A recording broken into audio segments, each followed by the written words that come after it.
तो हमें बताने की जरूरत नहीं है कि हमें हिंदू राष्ट्र चाहिए, हम हिंदू राष्ट्र में ही रह रहे हैं।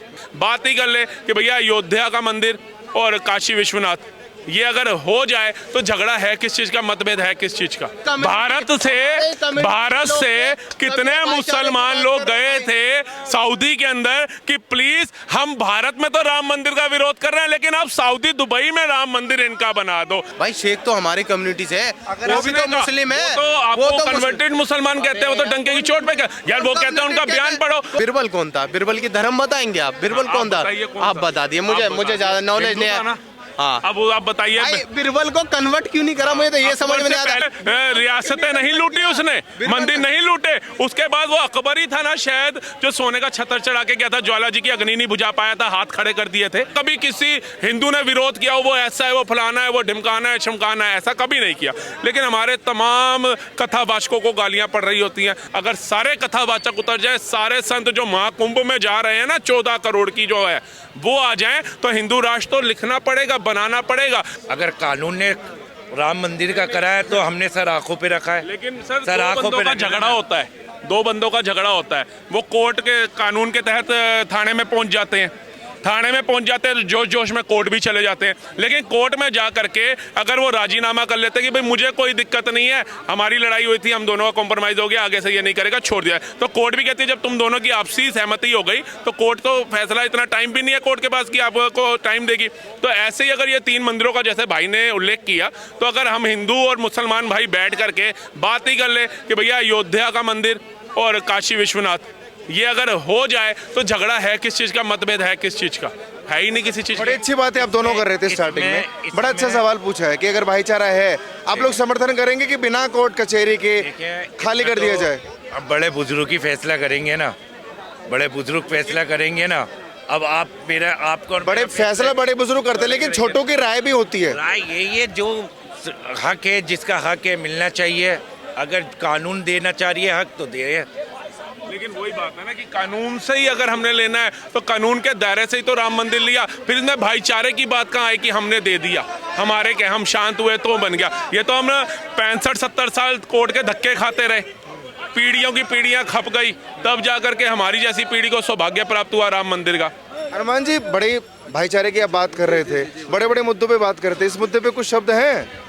देखिए, सबसे पहली बात, भाई कह रहे हैं ना भाईचारे की, तो भाईचारा भाई अब भी वही है। मैं आपको ये बता दूं, भाईचारा अब भी वही है। अगर आप जो कह रहे हो ना, जो मजबूती कह रहा हूं, नहीं, मैं मजबूती की बता रहा हूँ। अगर कोई मस्जिद पे हो या मंदिर पे कोई राय हो ना, तो हम सबके राय देने से भी कोई फर्क नहीं पड़ता।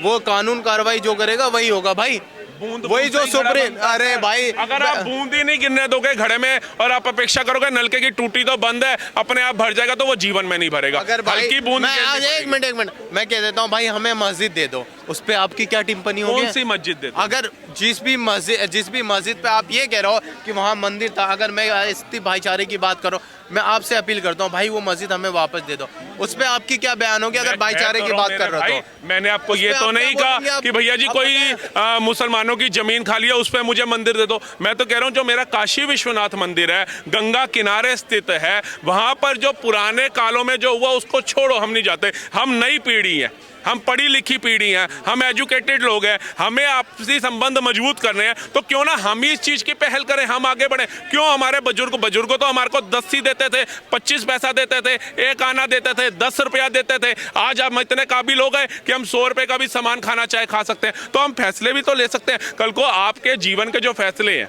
आगे बढ़ने के, तो वो आप सोचोगे। अगर आपको IAS बनना है तो अपने पिताजी को कहोगे ना, पिताजी मेरे को ना इंस्पेक्टर नहीं बनना, मैंने तो सीधा IAS बनना है, मैंने क्लर्क नहीं बनना, मैंने तो सीधा SSP बनना है। कुछ तो बोलोगे ना, अपनी डिमांड रखोगे तो ऐसे ही रखो कि भैया इसके अंदर आपको भी पता है, हमें भी पता है, इसके अंदर कोई दो राय नहीं है, और इसके अंदर हिंदू मुस्लिम वाली बात तो दूर दूर तक नहीं है। सबको पता है काशी विश्वनाथ मंदिर जो कुख्यात है पुराणों में, वेदों के अंदर, और आपको ही पता है जो बाबरी वो ज्ञानवापी बनाई गई वो मुगल काल में बनी, वो सतो युगों में पहले नहीं थी। और गंगा किनारे तो मस्जिद का मतलब ही नहीं बनता। आप ये बताइए ना, देखिए गलतियां हुई हैं, असली बंदा सच्चा बंदा वही है कि हमारे जो पहले गलतियां हुई उसको स्वीकार करें और आगे बढ़ें। आप कह रहे हैं भाई गंगा किनारे मस्जिद नहीं बन सकता, सऊदी अरब का नाम सुना है आपने? अभी वहाँ पे एक मंदिर बनी है। हाँ, वहाँ गंगा जी बह रही हैं। नहीं, एक मिनट, मैं आपके कहना चाहता हूँ, वो तो इस्लामिक देश है भाई।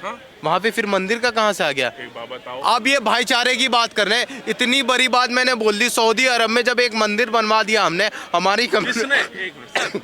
भारत से कितने मुसलमान हमारे गए थे? हमारे ही भारत से कितने मुसलमान लोग गए थे सऊदी के अंदर कि प्लीज हम भारत में तो राम मंदिर का विरोध कर रहे हैं, लेकिन आप सऊदी दुबई में राम मंदिर इनका बना दो। कोई गया था कहीं देखा था? ये सऊदी का शेख है ना जो किंग, उसने बनाया। क्यों? मोदी से संबंध अच्छे थे। उसने नहीं देखा कि हमें कट्टरवाद में जाना है, हमें उसमें जाना है, उसमें नहीं गए वो।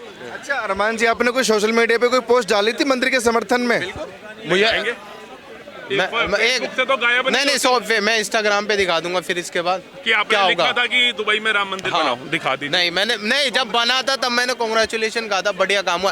क्योंकि वहाँ पे चलिए, आप जो congratulations जो से दिखा जो दीजिए। जो यहाँ से हिंदू भाई लोग जाते हैं सऊदी अरब, कोई भी जाते हैं तो उनकी एक आस्था है, उनको एक पूजा करने के लिए चाहिए। मैं खुश हूँ बन गई वहाँ पे। नहीं, वहाँ बहुत मंदिर आप है। ये कहना हमारे कम्युनिटी से भाईचारा नहीं है भाई। शेख तो हमारे कम्युनिटी से है, वो भी तो मुस्लिम है। वो तो आपको कन्वर्टेड मुसलमान कहते हैं, वो तो डंके की चोट पे यार वो कहते हैं उनका बयान पढ़ो। अच्छा आपने, चलिए सर, सऊदी के अंदर कोई मजार देखी आपने? किसी शेख को देखा मजार पे चादर चढ़ाता हुआ? बताइए। पहली बात, सऊदी के जो लोग हैं ना वो सहाबी में से आते हैं। आपको सहाबी मैं बता नहीं सकता सहाबी किसे कहते हैं। हमारी कम्युनिटी हमारी वो और अलग ये जो है, कह रहे हैं ना, वो कन्वर्टेड नहीं ये जो कह है। रहे हैं, आप वो लोग दिन आप में लोगों पे है। अत्याचार हुआ था। एक काल के अंदर मुगल आए थे, उन्होंने काफी दहशीपन किया, सब कुछ किया। वो अत्याचार जो हुआ उसमें कुछ लोग कन्वर्ट हो गए थे। ठीक है जी, पहली बात। अब एक भाई को भी ना मैंने यही जवाब दिया था कि आप लोग नहीं आप लोग कन्वर्ट हो गए। तो उसने मेरे को बड़ी अच्छी बात बोली, ये भाई भी शायद वही बोले। उस भाई ने मुझे पता क्या बोला, ठीक है उस समय वो कन्वर्ट हो गए थे, उनको इस्लाम अच्छा लगा था, हो गया था। आज तो मुगल नहीं है, आज तो अंग्रेज नहीं है, आज ये हिंदू में कन्वर्ट क्यों नहीं होते? तो भैया ये इनकी धारा है ना, इनको इस्लाम अच्छा लगता है, ये इस्लाम में रहे। मैंने इस भाई को कहा कि तुम हिंदू बन जाओ, नहीं ना, अपने धर्म से सबको प्यार होता है, आप भी करो। लेकिन जो मंदिर है, अब ये मत बोलो दुबई में हमने बनाया, 70 साल लग गए, आप राम मंदिर भारत में नहीं बना पाए और आप दावा पेर रहे हो कि आपने दुबई में बना दिया। यार 1995 में तो ये हमला ही हुआ था राम उसमें मस्जिद पे। तभी बनवाते थे। 1995 में तो हमला ही हुआ था। फिर 65 साल कैसे, 70 साल कैसे लगे? सर जी, कुछ भी हवा में। अब मैं बताना, अब बंटवारे के बाद से राम लल्ला जी टेंट में हैं। एक मिनट, अब मैं बताना चाहता हूँ। इन्होंने कहा मुगले जो आए थे उन्होंने मुगल। हाँ मुगल ही कह रहा हूँ मेरे भाई, नाम को आदर से लो। आदर से ले रहा हूँ। यार तुमने मुगले उन्होंने कहा कन्वर्ट थोड़ी करवाया। देर में गुगले बोल दोगे। अभी मुगल नहीं है, जिनको हिंदू धर्म पसंद है वो अपना ले। अभी तो मुगल नहीं है। आपने कहा भाई कन्वर्ट करवाया, अब आपने कहा कन्वर्ट करवाया, अभी मुगल नहीं है भाई, अभी हो जाए ना मुसलमान, अभी दूसरे धर्म को अपना ले। इस्लाम अच्छा लग रहा है, लेकिन दूसरे के धर्म में तो ना घुसो। कन्वर्ट वाली कोई बात नहीं है, ऐसा कुछ भी नहीं हुआ था। अगर ऐसा हुआ था तो ठीक है। अकबर का जो वो था, बिरबल कौन था? बिरबल की धर्म बताएंगे आप? बिरबल कौन था? आप बता दिए, मुझे ज्यादा नॉलेज नहीं है। हाँ, अब आप बताइए भाई बिरबल को कन्वर्ट क्यों नहीं करा? मुझे तो ये समझ में नहीं आता। पहले कौन आए थे? मुगल अकबर के बाद आए थे। अकबर भारत में था तो इट मींस कि मुगल नहीं थे, वो राजा बन के नहीं आया था, राज नहीं किया उसने, यहाँ पे रियासतें नहीं लूटी उसने, मंदिर नहीं लूटे। उसके बाद वो अकबर ही था ना शायद जो सोने का छतर चढ़ा के गया था, ज्वाला जी की अग्नि नहीं बुझा पाया था, हाथ खड़े कर दिए थे। आज भी वो छतर खत्म हो गया। उसने ताम दंड भेद अपना लिए, लेकिन ज्वाला माई की ज्वाला जी नहीं बुझा पाया था, वो हार गया सनातन के आगे। आप उसको बता रहे कि बीबल उसका हितैषी था या नहीं था। और ये भी तो मौलाना ही है, मौलाना ही है ना। ये क्या कह रहे हैं, हम पृथ्वीराज चौहान के वंशज है, ये भी तो तुम्हारे मौलाना ना। हम पृथ्वीराज चौहान के वंशज है, ये सब देख ले ढंग से। वो मौलाना है जो बोल रहे, बयान दे रहे हैं, ये मौलाना है भाई। तो ये तो इतिहास जानता है कि कन्वर्जन हुआ है। पाकिस्तान की जंग चल रही है, वो पाकिस्तानों वाले हैं, उनको हम मुद्दा भटक जाते हैं, हमें नहीं मतलब है। ये भाई इस्लाम में है, इस्लाम में रहे, भगवान इसको अच्छे से मुद्दे तो बहुत सारे हैं और एक मुद्दा इनका ये भी मुद्दा है, वो मुझे हजम नहीं मंदिर का भी, क्योंकि दानिश भाई ने बोला था कि हम अगर राम पे कोई टिप्पणी करेगा, हिंदुओं के लिए कोई टिप्पणी करेगा, हम समर्थन में उतरेंगे। एक बारी ज्ञानवापी के लिए समर्थन में उतर जाइए, एक बारी शाही ईदगाह के समर्थन में उतर जाइए मथुरा में। दीपक भाई, जिसका आपको एक मिनट, जिसका आपको इल्म नहीं हो ना, उसमें खामे खाई में घुसना बेकार है। इस बात पे मुझे इल्म नहीं है, इस बारे में टिप्पणी नहीं करूँगा। जो मुझे जिस चीज़ का इल्म है मैंने राम जी पे किया, अगर कोई राम जी पे टिप्पणी करेगा तब होगा ना जब आप वहाँ जाके देखेंगे। यार देखे, एक बात बताएं, जब मैं जाके देखूंगा, जब तो इल्म होगा ना। अब भाई कह रहे हैं, ये कह रहे हैं, इनके विचार भाई के लिए आप इतना नहीं कर सकते कि आप मथुरा जाके देख सके कि वहाँ क्या है और समर्थन करना नहीं करें, डिसाइड करें फिर। देखें, इंशाल्लाह अगर भाई की आस्था वहाँ है तो हमारी भी आस्था वहाँ है। जाके देखेंगे दोनों के क्या आस्था किसकी हट हो रही है वहाँ। कब जब फैसला आ जाएगा कोर्ट का तब देखेंगे। अभी क्यों, तो भाई यार अभी चले जाता हूँ, आप टिकट करवाए, अभी चले आता हूँ। करवा देंगे राहुल भाई, करवा देंगे, अभी करवा देंगे। देखो दीपक भाई, हम बड़े बुजुर्गों ने क्या है, जिस चीज पे आपको इल्म नहीं हो ना, वहाँ अपनी जालत बनानी ही दिखाओ। इल्म तो होगा भी नहीं, घर बैठे बैठे कभी इल्म नहीं होगा। एक मुद्दा इनका मेन मुद्दा ये था कि जो किराएदार लोग बोलते हैं, बहुत लोग बोलते हैं कि मुसलमान इस देश में किराएदार है, मेन मुद्दा इनका वो था। और बड़ा अच्छा एग्जाम्पल दिया कि अगर हम किराएदार हैं तो डॉक्टर APJ अब्दुल कलाम जैसे नेता कौन थे। डॉक्टर APJ अब्दुल कलाम जैसे बंदे कौन थे? वो एक हाथ में भागवत गीता लेकर के चल रहे थे, एक में कुरान लेकर के चलते थे। उन्होंने जब अपने प्राण त्यागे ना, जब इस सृष्टि से उन्होंने जाने का समय जब आया ना, उन्होंने अपनी जायदाद का एक पैसा भी किसी वक्फ बोर्ड को नहीं दिया, किसी मुसलमान को नहीं दिया। उन्होंने सब त्याग कर दिया उसी समय। मुझे सैलरी नहीं चाहिए, मुझे कुछ नहीं चाहिए, और जितने भी वृद्ध आश्रम ये होते हैं इधर दे करके गए। उनकी सोच आप देखो कि कहाँ निर्भर करती थी। तभी कलाम साहब आज दिलों में है ना। आज हम कलाम के साथ साहब लगाते हैं, क्यों लगाते हैं? क्या हमारे को आवश्यकता ऐसी? आज परमाणु शक्ति वो बन गए, कैसे बन गए? क्यों, कैसे? उन्होंने परमाणु शक्ति देश बनाया ना, आज सम्मान है ना। लेकिन अगर भारत के अंदर आप क्या सोचते हैं? हम कलाम साहब का समर्थन करते हैं, उनका सम्मान करते हैं, हम बिस्मिल्लाह खान साहब का भी करते हैं, हम वीर अब्दुल हमीद का भी करते हैं, हम तमाम ऐसे लोगों करते हैं जिन्होंने जी जान लगा दी भारत के लिए। लेकिन अगर कोई यहाँ पे आके बोलेगा कि कितने हिजबुल्ला मारोगे, हर घर से हिजबुल्ला निकलेगा, उसका नहीं करते। कितने अफजल मारोगे, हर घर से अफजल निकलेगा, उसका नहीं करते। कसाब का नहीं करते, इनका नहीं करते। कौन नहीं पता उनको। बाकी मुसलमानों का विरोध क्यों है?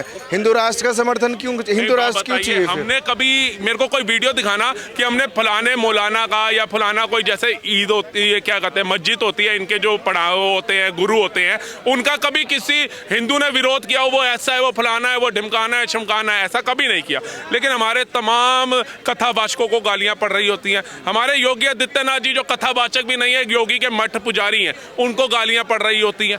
तो एक बात बताइए, मंदिरों के ऊपर मूर्तियों को कह देता है ये मूर्तियां बेजान होती हैं।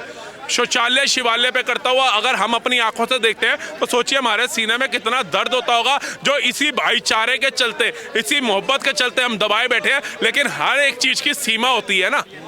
एक दिन तो ब्लास्ट होता है। आज अगर बागेश्वर बाबा को निकलना पड़ा कि जात पात की करो बिडाई, हिंदू हिंदू भाई भाई, क्यों निकलना पड़ा? आज देवकी नंदन ठाकुर जी निकले हैं सनातन बोर्ड को लेकर के, आज कहीं और बाबा साधु संत निकल रहे हैं सनातन धर्म को लेकर। वही तो ये कह रहे थे कि इस देश का मुसलमान कहाँ जाएगा, क्यों चाहिए हिंदू राष्ट्र?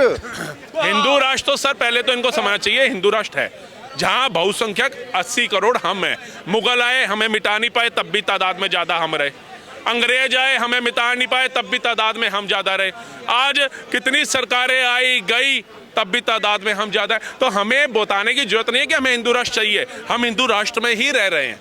सिर्फ अगर वो कह रहे थे ना कि एक पेपर पे साइन नहीं होगा तो क्या तारा हिंदुस्तान नहीं जाएगा, तो वही कहानी, अगर पेपर पे लिखा नहीं जाएगा हिंदुस्तानी राष्ट्र, तो ये हिंदू राष्ट्र हमें जरूरत नहीं है। 80 करोड़ से ज़्यादा है, बस संविधान के तहत चलते हैं, इसलिए हमें लिखाई की जरूरत नहीं है। नहीं तो जितने अभी बागेश्वर बाबा ने एक दिन की यात्रा में जाकर के देख लो कितने लोग एकत्रित हो गए एक हमारे संत कथावाचक के कहने पे। सोचो अगर सारे कथावाचक उतर जाए, सारे संत जो महाकुंभ में जा रहे हैं ना 14 करोड़ की जो है, वो आ जाएं, तो हिंदू राष्ट्र तो लिखना पड़ेगा, बनाना पड़ेगा। लेकिन हमारे पूर्वजों ने भी सिखाया अपनी आस्था सनातन के हिसाब से चलो।